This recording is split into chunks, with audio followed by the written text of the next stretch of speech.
So, a quick little fact about me. I hate horror. But I also really like horror. Stay with me now. I've always appreciated horror in movies, comics, and games, but I was never someone who went out of my way to partake in the horror genre. I also hate playing games where I'm being chased or some monster could be lurking around every corner. So why would I ever be interested in playing a survival horror franchise where the main mechanic of the games is fighting off zombies, managing health and ammo, and a majority of the game is dark with only a flashlight lighting the way? Oh, also there's a big guy chasing you the entire time. In both games.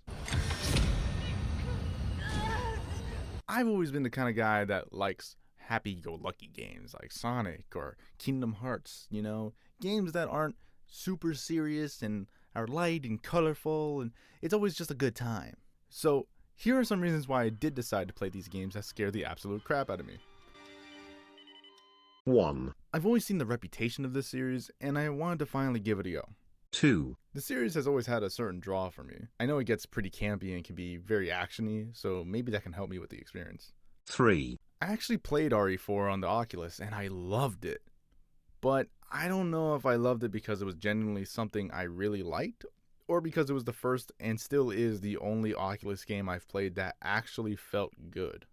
4, RE2 and 3 Remake are on Game Pass, so I didn't need to spend a dime on this, so let's go! Fair warning before I go any further though, this is not a review of the games. I just thought it would be fun to talk about and compare these games from a newcomer's perspective, especially after playing them back to back within a week. Anyway, let's move on to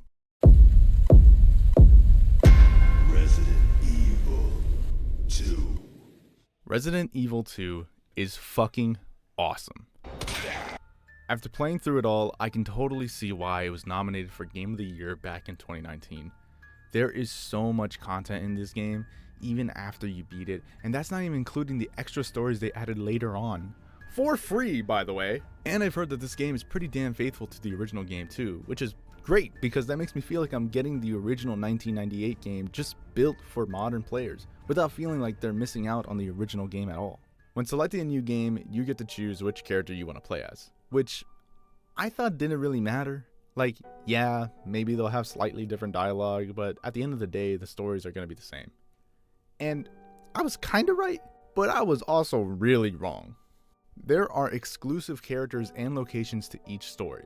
Now, it can be really weird because when you beat the game for the first time, you unlock a new Game Plus mode which lets you play as the other character you didn't choose originally and see their point of view, which can be confusing because both Leon and Claire can encounter the same situation sometimes, and it's like, okay, but this door is supposed to be open because as Leon I opened it, so why is it closed now?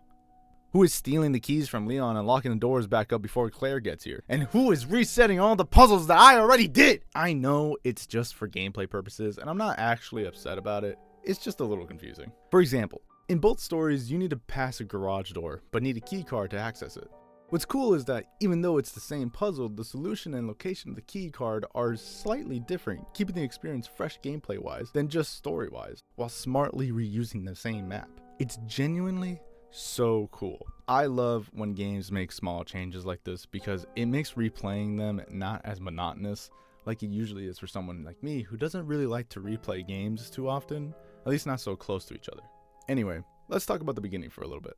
We start with the truck driver driving in the rain who's listening to a radio station, and the guy is just talking about how he might have seen something really weird with this girl. His heat, her eyes, her nose, her whole face. It looked like it was rotting. Yeah. She looked like a corpse. Like a walking corpse, man. Sounds like my wife. And while changing the radio station, truck driver accidentally hits a woman on the road. Oh, shit.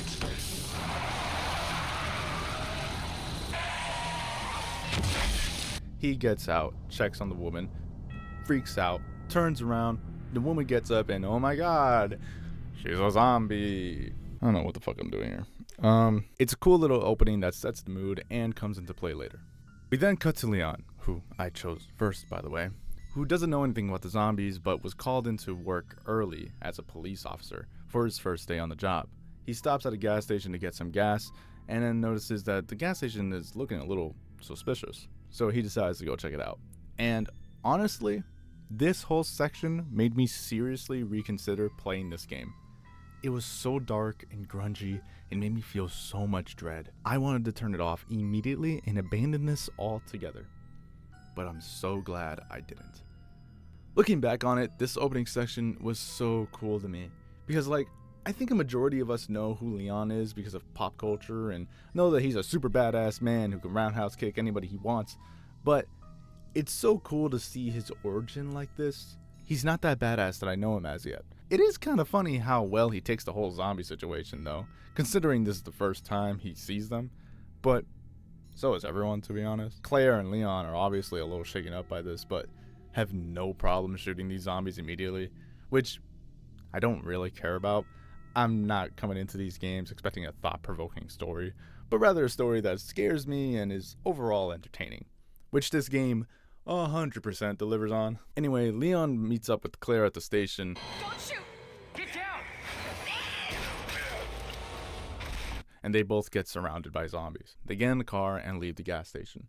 They introduce themselves to each other and explain why they're both going to Raccoon City. Leon explains that he was called in early for his first day on the job, and Claire explains that she is trying to find her brother, Chris Redfield, who works as a police officer too. So they both have believable reasons to go to the police department.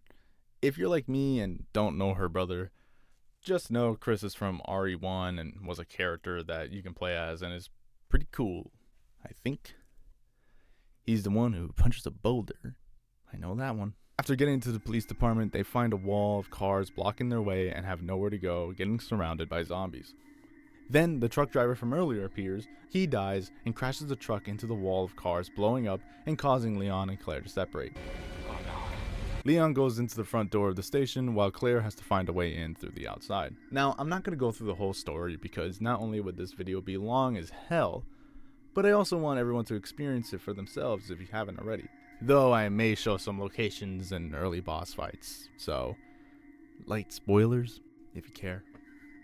The first thing you'll really notice about this game is how good it looks. I mean, you don't even need me to explain this to you. You can see it for yourself. But I'm going to talk about it anyway. It looks so freaking good!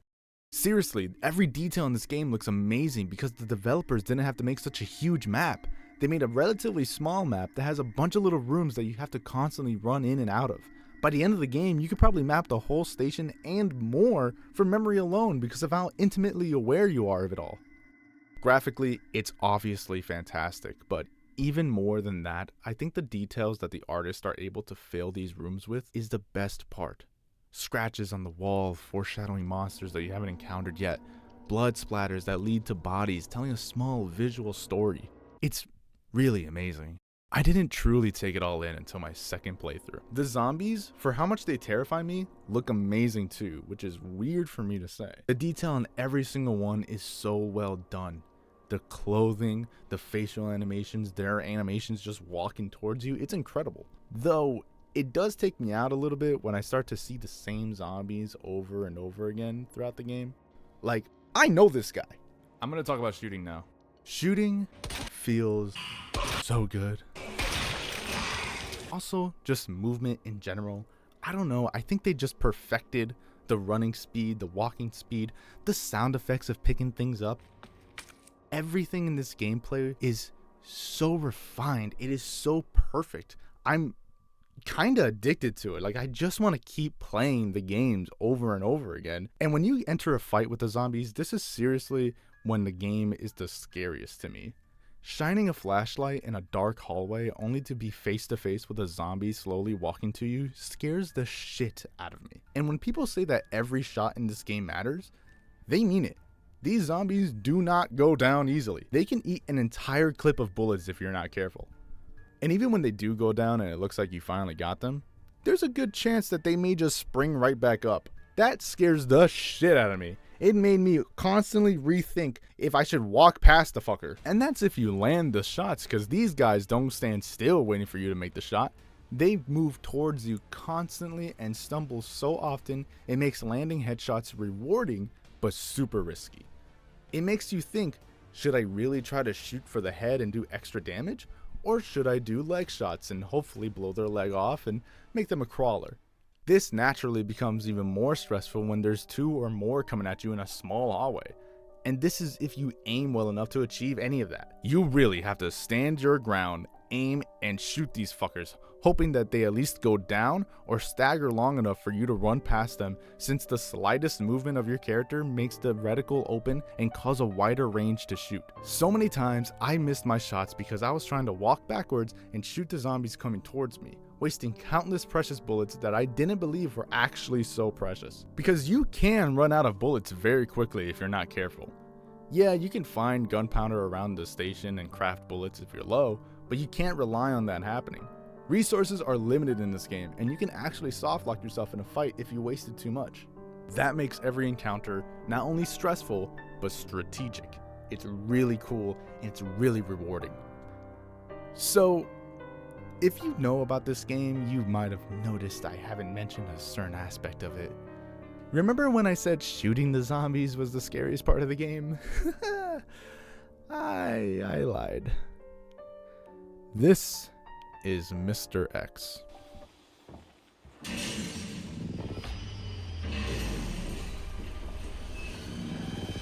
I fucking hate Mr. X. He is the embodiment of what I hate the most in horror games: being chased. I don't know what made me think I could handle this fucker for a whole game. His whole deal is that he will chase you throughout the station, stopping at nothing with the sole purpose to eliminate you. Why? Fuck if I know. He just hates you, and I hate him. If there is a mod where I can throw hands with Mr. X, I want it immediately. Doesn't even need to be an RE2. I will get whatever game has that mod and fucking stream it, upload it here, and make a fool out of him. Also, I kinda lied about how he chases you everywhere, because there are certain areas where he'll just straight up leave you alone, and you can just go do a puzzle. Also safe rooms, which I haven't mentioned yet. Fuck. There are rooms that you can save and store items in the storage box. And they have really nice music, so that's cool. Seriously though, no one can chase you into these rooms, which is pretty funny, actually. Like, to Mr. X, did we actually just disappear? Go into the wall? What's going through his mind when this happens? Fire! Get back here! Listen, in my eyes, you were already on fire. Where'd you go? Trying to butter you up There a you little are! bit. Claire, where'd she go? Claire, she must have gone back up the stairs. Claire. Oh, I guess I'll go back upstairs. Wait a second. You get back here, little lady. Where'd she go? And the worst part for my sanity is that Mr. X is in both your first playthrough and your New Game Plus or second run playthrough.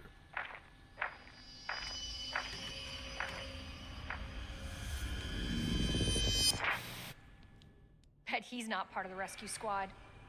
So that was fun. Speaking of New Game Plus, I love that when you do the second run as the second character, you actually get an additional ending. It's a nice reward since your initial playthrough, the story does kind of just end weirdly with a little nudge, incentivizing you to play it all again. And when you do beat the second playthrough, you get a second ending that actually ties it all together, making it feel a little bit more complete. And after you do that, you unlock a third extra arcade mode that lets you play as a Marine stuck in the sewers of Raccoon City. His name is Hunk. Everyone likes Hunk. I don't know who he is, but he's cool, and I guess I like him. I don't know. He's got a cool design. Look at him.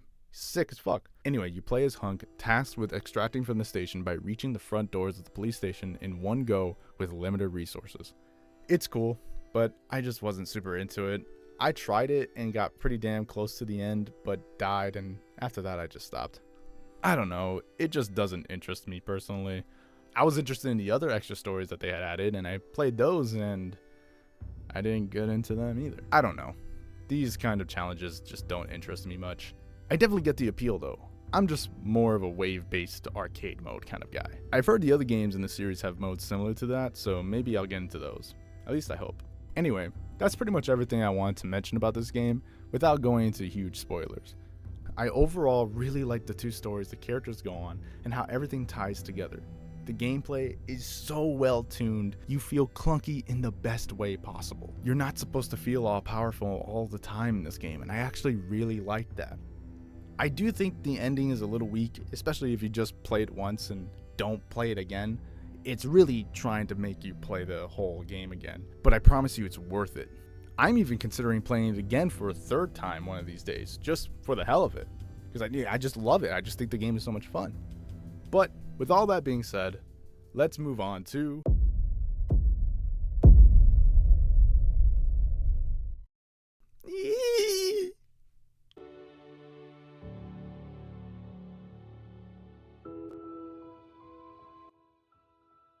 what happened?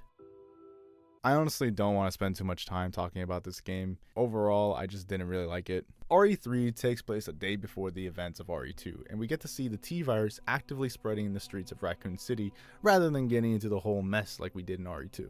We also get to go back to RPD in this game, which is really cool because throughout the game, we get to see things that lead to RE2, like how certain walls are destroyed or how certain NPCs meet their fate. So knowing that made me excited to play 3 because of how much I like 2. So the first thing that happens when you boot the game up is an opening cinematic where we see that there's a pandemic rampaging the streets and government officials are trying to calm and contain the panic. Umbrella continues to gaslight the world as they seem to do, and we get to see scientists experimenting on a body that is revealed to us soon enough. Very soon, actually. I thought that was really cool. Where RE2 had a slow and quieter opening other than the truck hitting, we immediately get a sense that this game is going to be a bit more exciting and fast-paced, which is clearly what they're going for. We're then introduced to Jill Valentine. I do not know who she is. I know she's from the first game and has a sandwich named after herself, but other than that, I know nothing. So when I saw the opening act with her and her dream sequence where she was willing to shoot herself in order to not become a zombie, I knew I was going to like her. And I do. I think she is cool. But that's kind of it. There was nothing else that really made me latch onto her as a character like it did with Leon and Claire, where Claire was nice and caring and Leon was nice and caring. They are kind of the same. Jill just didn't really have much, which was a little disappointing. I did think it was smart to show that dream sequence because it allows for someone like me, and I'm assuming a lot of other people, to instantly get to know her core characteristics in a second without any knowledge of the first game. But anyway, Jill gets a call from a friend of hers telling her to get out of the city and... Alright, let me grab my...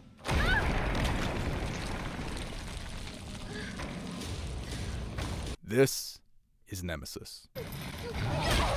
Nemesis is annoying.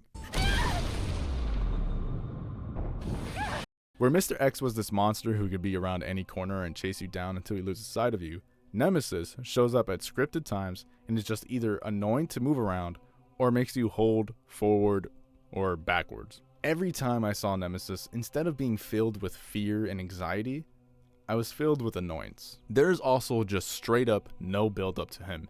He literally just appears breaking through the wall, and throughout the game he has no substance. He is just a big ass guy who's trying to kill you for some reason. I joked that I didn't know why Mr. X wanted to kill you, but he's not the title of the game, so the reason isn't as important. I don't have any connection to Nemesis, other than disdain, to be honest. And when you encounter him, it's such frustrating moments in the game. He not only punches you, but he can jump in front of you, pull you closer to him with a tentacle whip thing, run towards you out of nowhere, and when he does punch you, there's a good chance he's going to do a combo on your ass and borderline kill you right then and there. It's just such a downgrade from Mr. X, and I hate Mr. X in like the best way possible. The game's gameplay is basically the exact same from RE2, but with new features. A dodge button, for example. The game is just so much more action-packed, man, and to be honest, I don't really mind it.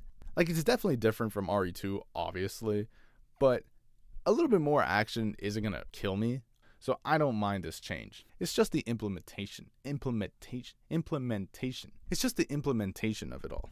There's also barrels that you can blow up, generators that you can shoot and shock enemies with. Guns are given to you at what feels like such a faster rate than 2. There are way more zombies to fight, and the best way to take them out is to just blow these guys up a lot of the time. Some of the monsters are faster too, making you shoot fucking everywhere, which can be annoying. You're still picking up materials to combine them to make health and ammo, but I found so much more ammo in this game, I never felt like I was going to run out of it.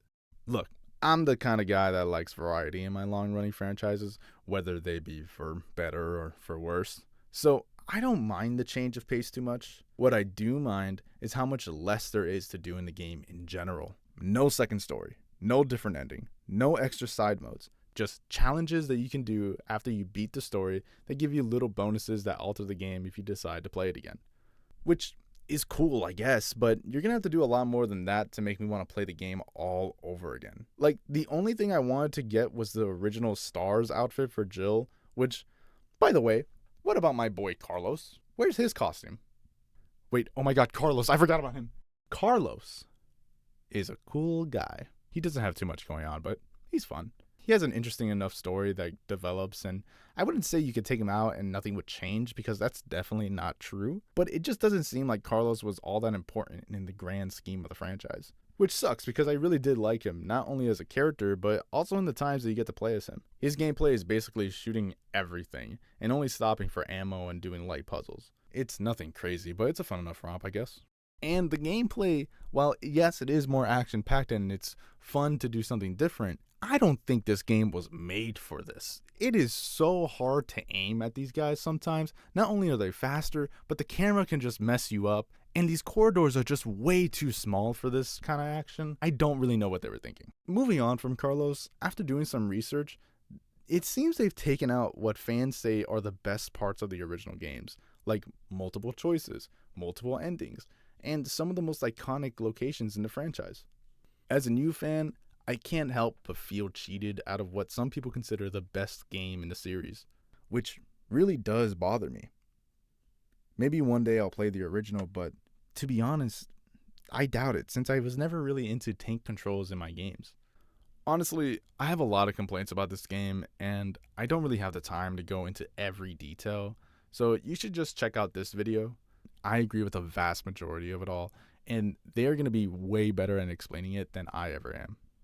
Overall, though, I thought 3 was just fine. The story was really short, and the game did not offer much replay value like 2 did, but I don't regret my time with it. However, I would definitely not recommend it at full price. Either play it on Game Pass or on a really good discount if you really want to play it.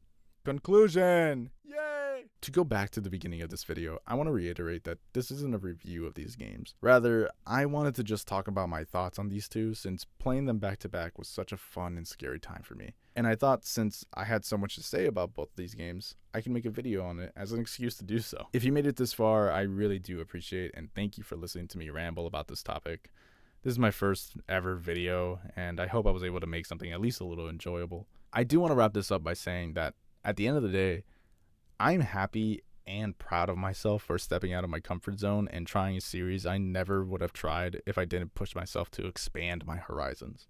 I found a series that I am currently falling in love with and is inspiring me to try more games in general, not just horror-based. But not only that, it inspired me to make this video and to be creative, which is what I like to do the most. So I really do appreciate these games for doing that for me. I know there are lots of things I didn't mention in this video about both games I would love to talk more about, but this video is probably longer than it's good for, let's be real. RE2 is one of the best games I have ever played, while RE3 was entertaining? I can't deny that I had a fun time with 3, flaws and all, but it just felt so much sloppier in execution than 2 did as a remake. Also, I did buy RE4 Remake 7 and 8 while making this video, since they were all on sale and I was super hyper fixating on this franchise, so I do intend on playing them all for future videos and plan on streaming them here on YouTube. So if you want to watch me do that, then make sure to subscribe and hit that bell icon. Also, if you liked the video, leave a like. And if you disliked it, you can dislike. I'm not going to tell you what to do. I'm not your dad. I really do want to make more videos in the future, whether they be about video games, movies, mostly going to be video games if I'm being honest, and I want to stream. That'll be fun. Anyway, thank you so much for watching, and I hope you have a great rest of your day. Toodles.